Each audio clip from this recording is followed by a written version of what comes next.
Recording. Oh, good. Okay.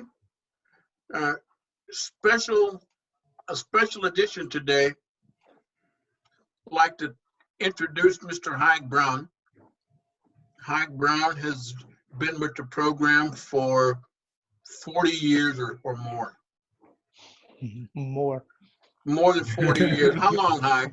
45 years. Oh my God. 45 years. He doesn't look like he's 45 years old, Thank you. but Appreciate but that. he is. But he's been with the program and he has done some remarkable things, both with the program and outside the program. Thing I love about Hyke is he loves working with kids. You know, and one thing about life, it's all right to make mistakes, but you're only supposed to make them once, whatever the mistake is. So, and we all make them.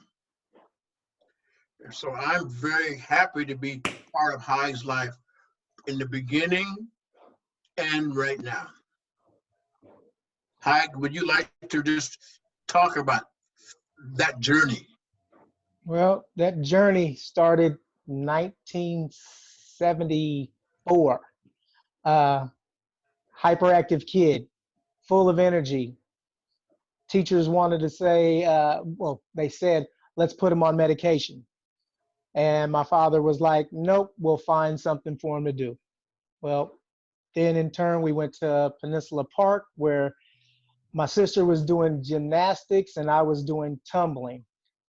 I remember very clearly jumping on the trampoline and doing backflips, and Coach Pittman coming in and looking at me do the flips and said, "You want to wrestle?" I was like, I'm a happy-go-lucky kid. Sure, I'm full of energy. Yeah, let's go. So I went down and watched the practice, and then I was like, okay, I'm gonna go home and tell my mom. Great, I'm gonna start wrestling. Of course, when I go home and tell my mom, it's Tom Peterson knocking on your screen saying Saturday Night Wrestling. No, you're not doing it. That's what she knows of wrestling, so she doesn't have a history of it. And so I had to try to explain, no, Mom, it's not like that. And so she came and she watched the practice, and then like, okay, that's perfect for you. So it's been a journey since then. Definitely, like I said, the first couple years, 2-3 years, I don't think I started really winning any matches to where it was at least 50-50 ratio till probably my third year. And I think my fourth year is when the percentage of winning went up. And after that, it just kept going up. But like I said, it's hard work, it's dedication, it's having, like we always say, it's always having, it takes a village to raise a child. Well, it took a bunch of different coaches being in that room along with Roy, Coach Pittman, giving that guidance for us to learn something from each one. And as you go through life, that's when we learn that not one person is responsible for one person's success. It always takes a village. Just a quick thing this year, we had a kid that was a freshman, end up third in state. Probably should have done better, but I have to go back. Well, somebody said, oh, you've had him since he's been 6-7 years old. But I've touched him. Coach Pittman has touched him. MMA coach has touched him. Everybody, his parents work with him at home. So it's been that village. And so that's what I've always believed in, and that's what Coach Pittman has always taught me, is it always takes a village to raise a child. It takes a village to raise an athlete. That's just part of life.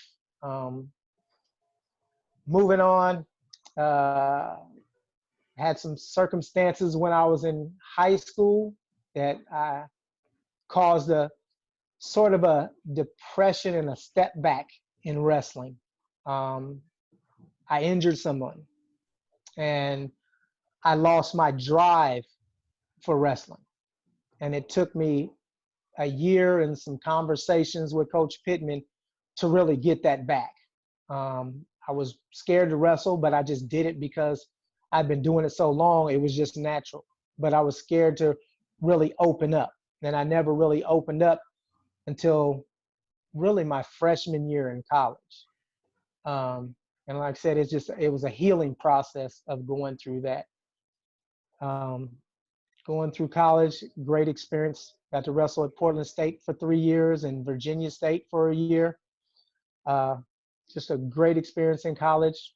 Trained for the Olympics with my best friend, Travis West. He actually made the 92 Olympic team. So that was a highlight because I was part of that village along with Coach Pittman and all the others that made that team, because when he made it, we made it because we were part of that village.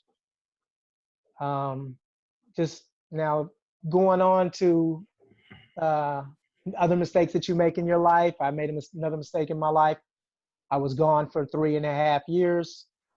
When I came back, I went into a program that my best friend had started, Travis West, rest in peace, and took over his program, worked for a little while, and then it was like, no, this isn't going to work. I started my own program, and I think it was just one of those things that I needed to do to prove to myself that I could do it.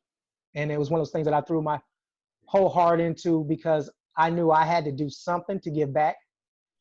And I knew that wrestling is something that kept me out of trouble a majority of my life. So after that, spoke with Roy a year ago, a little over a year ago, about coming back to Peninsula, and came back to Peninsula happy, joyous. It's a great experience for both of us to be back in that room. And I have to say that there was no separation. Even though we haven't worked together as coaches and everything, we still have the same philosophy, the same thought process, the same mentality, the same work ethic. So everything that he's put in me, I've held on to all this time and tweaked it to where it works for me. And we all evolve over the years as it is anyway, so we have to learn that. And I think the biggest thing that is so great about Peninsula and the coaches is that it's not an ego thing. And some people are me, I did this for him, I did that for him, where it's not that. It's like, this is what we're doing. This is what we did. We did this. Like I said, some people don't want to come back because they're scared to let go of that ego. When he asked me if I would think about it, I was like, it's a no-brainer. There was no thought process in it. It was like, okay, I'm back.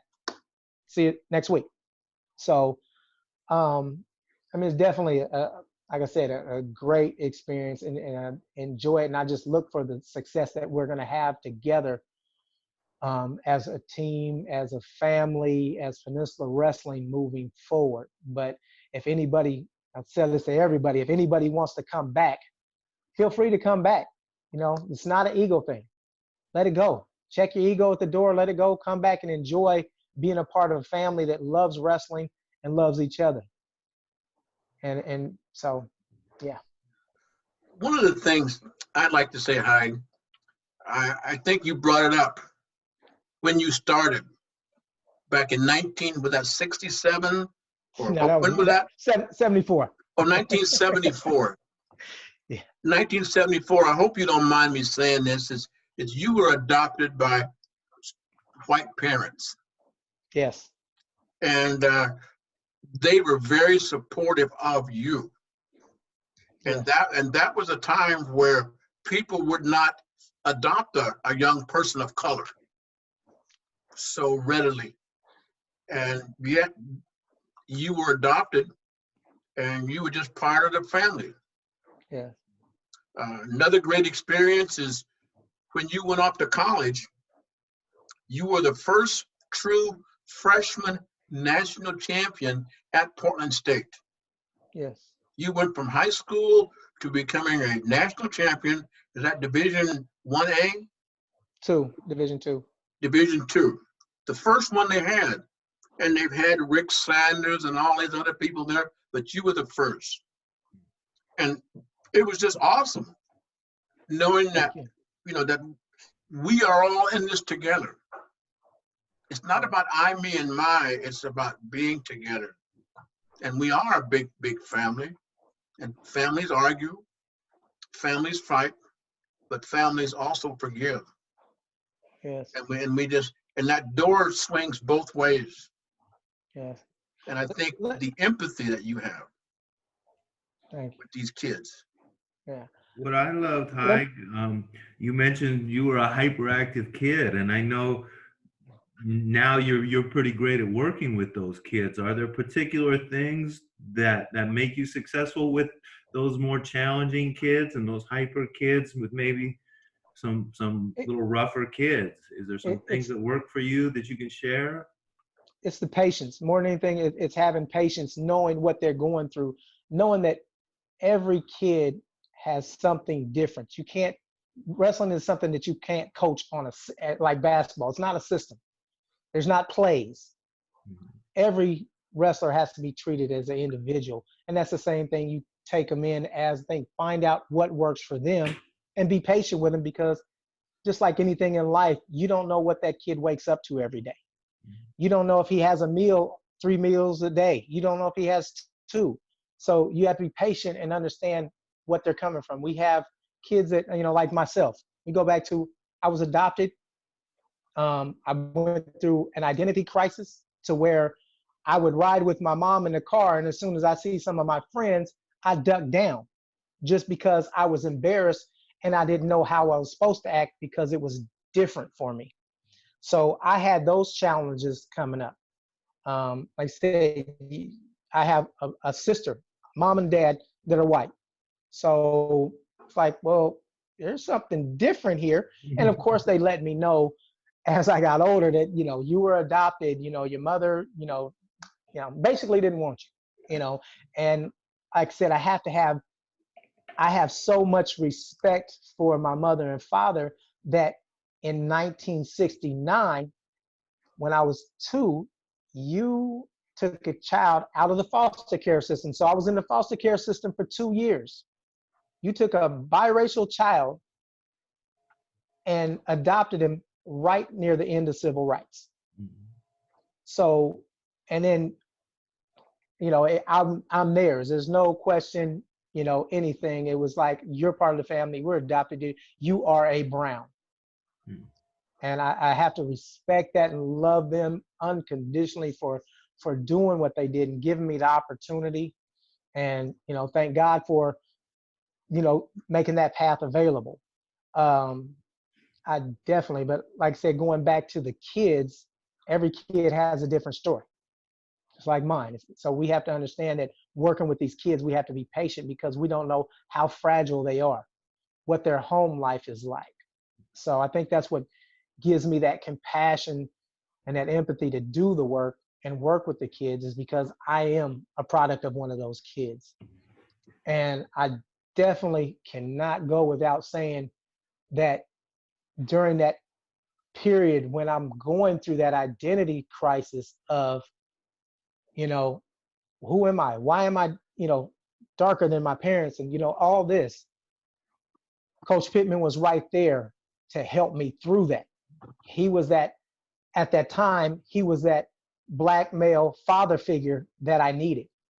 And he, just opened up and helped me through that, which was tremendously, helpful. Like I said, especially at 8, 9 years old, when you really don't know, you really don't have that comprehension and you can't, that thought process of figuring out why and everything. So it's like, why am I feeling like this? And so to have him step in, be that male role model, be that Black father figure, be that person that I needed is, it's priceless. It's Yeah, appreciated more than anything, but it's definitely priceless. I'm glad you said that. I know coaching, and just for myself, that experience where you're that kid, where you have some belonging issues, some hyperactivity, maybe a trouble. I guess it's been a lot of my goal to figure out how we can replicate some of the community at Peninsula into our schools and things. And I know you do some of that now. Any secrets you've learned in how to implement it in schools and other settings? Um, Not really. Well, I worked at Boise Elliott for about 4 months, and I think I was the one that worked with the behavior kids Hmm. and would tell okay, I need you to meet me at Peninsula. You're that one with that extra energy. So, and then, like I said, just that same person by person and really getting to know the kid and not treating them. The problem with the schools sometimes is they get a kid and they pick up their file and they go, oh, okay, yeah, okay. And that's how they judge the kid. Instead of, let me get to know this kid, see what his issues are and what's going on. And like, oh, okay, maybe let me see what his file. Oh, I don't see that behavior now, but that was 2.5 years ago. Oh, they haven't updated his file. So there's a lot of stuff that, goes on in these schools as far as these kids, getting, really left behind as far as because they're not updating their system sometimes, or some of these kids have this continued behavior, but they haven't had the right person talk to them to try and help change their behavior. They'd rather just ship them around from here to here to here and not really figure out the root of the problem and get to it. And there's some issues, that they can't handle and they can't do, and it's something that has to be done through medication or something else. But sometimes it can be this kid needs to get something off his chest. He needs a little therapy rather than the medication. Get him some therapy, then get him some medication, not because he's hyper and doing this and these are some signs and they've been the signs for the past 2 years that, well, they need to up his medication. They need to do this. So I think, my work in the schools, I would love to do more with the schools and maybe have us get into doing a Sun School on like a Tuesday and Thursdays at some of these schools and do a wrestling program as to get these kids, because get them active, because some of these kids that are in wrestling, they're in there because, there's a lot of kids that are left behind because, they're too fat, they're too skinny, they're too tall, they're not big enough. Wrestling is that sport that accepts all, so, and you will have your success in wrestling if you put in the work, but you have to be given that opportunity and given that outlet. If you're not given that outlet, then, it's going to be hard to navigate life, because wrestling definitely helps you navigate through life through the tough times. Would you say that Peninsula gives young people an opportunity to get closure, to answer a lot of their questions? A lot of things happen in these kids' lives that we take for granted and they never get closure on. When these kids are shot, these are their friends, but they never had closure on it. When their grandma or grandpa or mom or sister or something is gone, they never get closure on that. We just take it for granted. Well, they're okay. They'll make it through. Yes. Remember definitely. We definitely a lot of closure. I think one of the most important parts of practice besides the wrestling is at the end of the practices when we give the talks. And a majority of the time we speak from the heart. We speak the truth.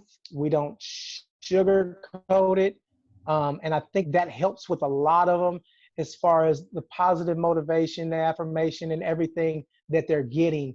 We talk about the tough times that you go through. We talk about all life experiences that everybody goes through. So if they're able to grasp a hold of some of those little nuggets that we're giving and really unpack that and say, yes, this does affect me and it's helped me. And I'm glad I'm here because I have people that are around me that care. Perfect example. One of the coaches' daughter is going through chemotherapy now.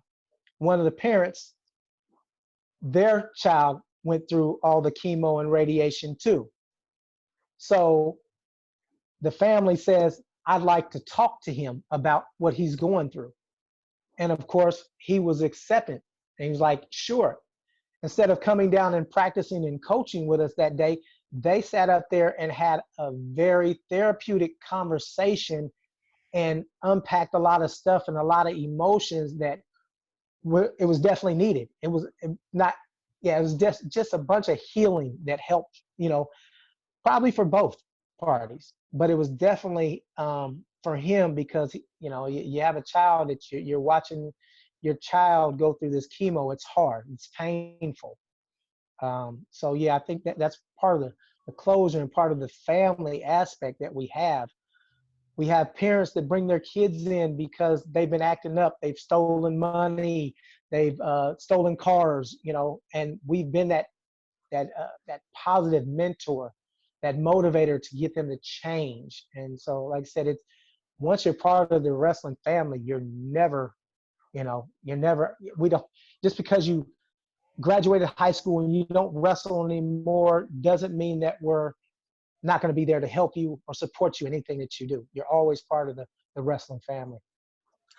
I think everybody wants to represent something.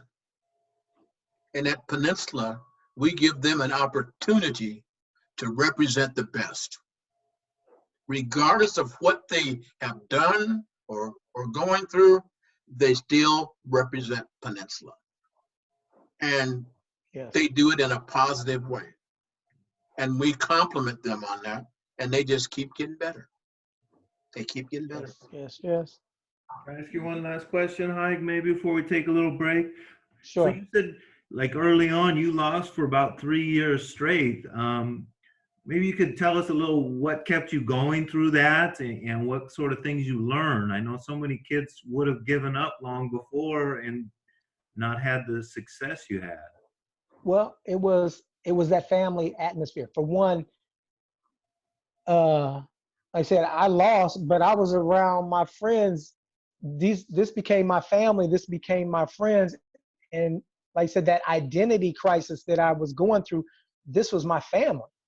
So that's what really kept me in it was I don't care. I get to go to tournaments. I get to climb up on the rafters. I get to do all this extra stuff. And, it was just enjoyable to be around family more than anything else. I didn't have that drive that, I didn't have that athleticism. Everybody says, oh, you were so athletic. I became athletic with time. I wasn't born with it. It was just something that, like I said, I'd get pinned in 15 seconds. Every tournament I get pinned a couple of times. Like, oh, well, on to the next one. But that was my mentality. That was my thought process. Like, and Coach Pittman would always say, it'll get better. It'll get better. Okay. And it did. But yeah, it's definitely, like I said, having the support even when I lost. It wasn't like, man, you screwed up. You did this, you did that, whatever. It was, hey, it's all right. Good job. We'll get it next time. And I think the way I was brought up and the way we were coached at that young age, Coach Pittman always made sure that when we came off that mat, it wasn't a point the finger. Why did you do this? It was like, what happened? What could you have done better? Okay, you want to work on that next week? Maybe a little more effort and practice, whatever the case may be. So it was a slow process for me to get better. And I did finally, like I said, the athleticism came with the constant wrestling and learning how my body worked. And I was one of the exceptional ones that learned how my body worked. Well, I think you hit on a couple of things here. One about the process. You got to trust the process. And your parents kept on parenting. Yeah. When you didn't want to come, that wasn't an option or choice that you had to make. She made it for you. No, you're going. Yeah. Yeah. See, and I think that's the big part, Dusty, today. Parents don't keep on parenting with these young kids. Yes, they definitely, and we see it all day with, other kids. Well, why didn't you come to practice? Oh, I didn't feel like it. Oh, well, I mean, a lot of times I didn't feel like it, but those were my best practices. The times I didn't want to come, I remember being down at Woodlawn Park, and it's one good thing, like I say, it's that village, that family that raises a child in a community. I remember we were at Woodlawn Park. We were playing 3-on-3, and all of a sudden, my mom pulls up and honks the horn like, "Come on, time for practice."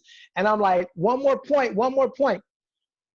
And I remember the dude holding the ball and looked at me and said, "Bye." And I was like, "What? No, it's one more point." He said, "You got somewhere to go. Go." And I was so having friends and associates like that in the community, when you're doing things, they knew that wrestling is what I was doing now. I mean, by this time I'd been wrestling like 4 or 5 years. I was like 12 years old. And so it was like, okay, God, man, I'll see y'all tomorrow. So it was, it was like I said, as my mom pulled up, okay, it's 5:20. You got 10 minutes to get to practice. And so I was supposed to be home at 5:10. I wasn't there. She knew where I was. Came down there. But like I said, to have the community say, "No, pick up the ball. This game is over. We'll play crunch. You go to practice." Good, good. You want to add something, Coach Dust? No, let's take a little break here and then we'll come back. How's that sound? Okay.